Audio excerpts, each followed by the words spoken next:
میرے گھر والے کہنے لگے کھانا چھوڑ دیں پہلے اس کی بات سن لے. میں نے کہا پتر کیا ہوا, کسی نے مارا ہے کسی استاد نے؟ کہنے لگے نہیں حضرت, گھر فون کیا تھا تو میری اماں اور ابا کی لڑائی ہو رہی ہے. بچہ کانپ رہا ہے, ٹانگیں کانپ رہی ہیں. میں نے کہا کیا ہو کیا گیا تمہیں پتر, لڑائی ہو رہی ہے تو گھروں میں ہو ہی جاتی ہے. کہنے لگے نہیں آپ کو پتہ نہیں وہ بڑا سخت لڑتے ہیں. میرے والد جب میری والدہ کو مارنے کے لیے آگے بڑھتے ہیں تو ہم سارے چار پنجوں کے نیچے چھپ جاتے ہیں, ہمیں خوف آتا ہے, وہ منظر خطرناک ہوتا ہے. یہ کون تکلیف دے رہا ہے اپنے بچوں کو؟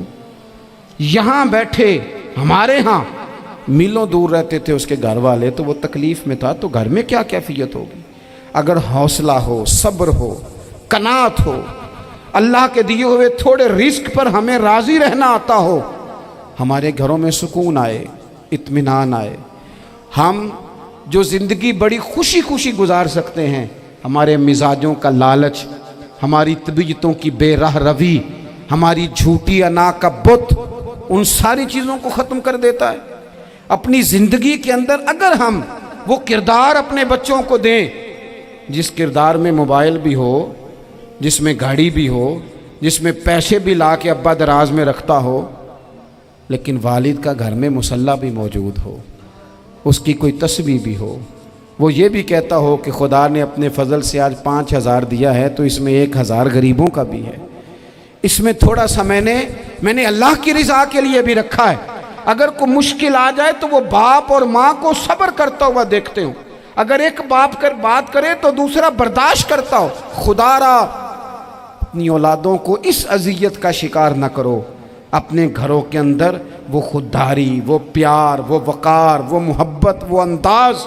آپ تھکے ہوئے ہیں کوئی شک نہیں, آپ بہت سارے مسائل کا باہر شکار ہوں گے کوئی شک نہیں, لیکن آپ باہر سے تھک کے آئے ہیں. اور اگر آپ باہر اپنی فیکٹری کے مالک ہیں اور دفتر کے بڑے ہیں تو گھر میں بھی تو آپ بڑے ہیں نا. آپ کی ماں بھی تو انتظار کر رہی ہے, اس نے بھی تو دکھڑا سنانا ہے نا آپ کو. آپ یہ دیکھیے کہ آپ کے بچے بھی تو انتظار کر رہے ہیں, وہ چاہتے ہیں کہ ابا آ کے بیٹھیں تو ہم ان کے سینے پہ چڑھ کے تھوڑا کھیلیں. آپ کی اہلیہ منتظر ہیں. کچھ باتیں بیوی کسی اور سے نہیں کہہ سکتی, صرف اپنے شوہر سے کہتی ہے, لیکن وہ تو آتے ہی جلال میں آ گئے صاحب. وہ کہنے لگے تو بڑی نالائق ہے, میں تھکا ماندہ آیا ہوں اور تو نے مجھے کہانی سنا دی ہے. وہ اس خاتون سے شدت کے ساتھ پیش آنے لگے. میرے رسول پاک کی حیات نور کو دیکھو, حضرت ام ایمن حضور کی رضائی والدہ ہیں, ان کی بھی خدمت ہو رہی ہے. حضرت حلیمہ سعدی آ رہی ہیں تو خدمت ہو رہی ہے. حضرت عباس حضور کے چچا ہیں تو کریم فرماتے ہیں میرے چچا ہیں باپ کی جگہ پہ.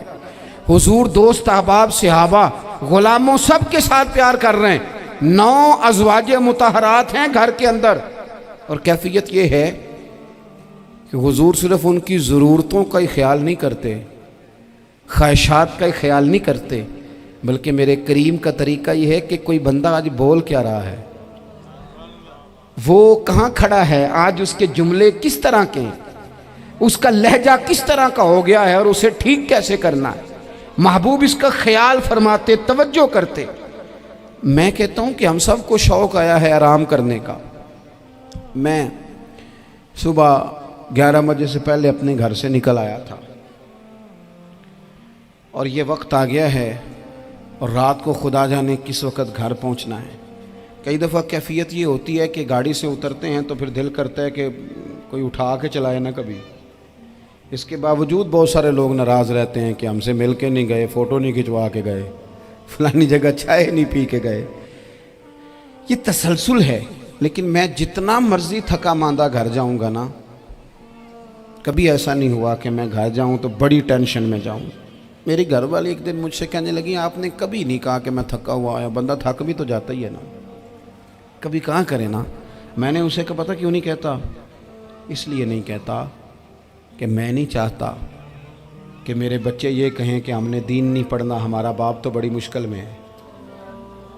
ہم اپنے کام کے بارے میں اپنے گھر میں شکوے کرتے ہیں. آپ کسی بچے سے پوچھ لیں کون سا کام کرنا ہے, کہ اندر جڑا ابا جی کر دے رہے ہیں وہ نہیں کرنا.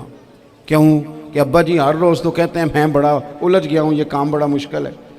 میں چاہتا ہوں کہ میں اپنے بچوں کو یہ بتاؤں کہ پتر میں تو جدھر جاتا ہوں پھول ہی پھول ہیں. میں تو جدھر سے گزرتا ہوں محبت ہی محبت ہے، میں تو جدھر سے دیکھتا ہوں دعائیں ہی ملتی ہیں، تاکہ ان کا شوق پیدا ہو۔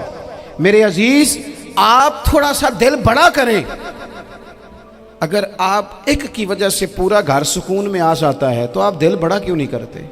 جگہ ڈھونڈتے ہیں بس مجھے کوئی تنگ نہ کرے، کوئی میری باپ ماں بدولت کو کوئی پریشان نہ کرے۔ بخاری شریف سنیے، حضرت عائشہ صدیقہ رضی اللہ تعالیٰ عنہ بیٹھی ہیں، حضور فرمانے لگے عائشہ آج ایک بات نہ بتاؤں تمہیں؟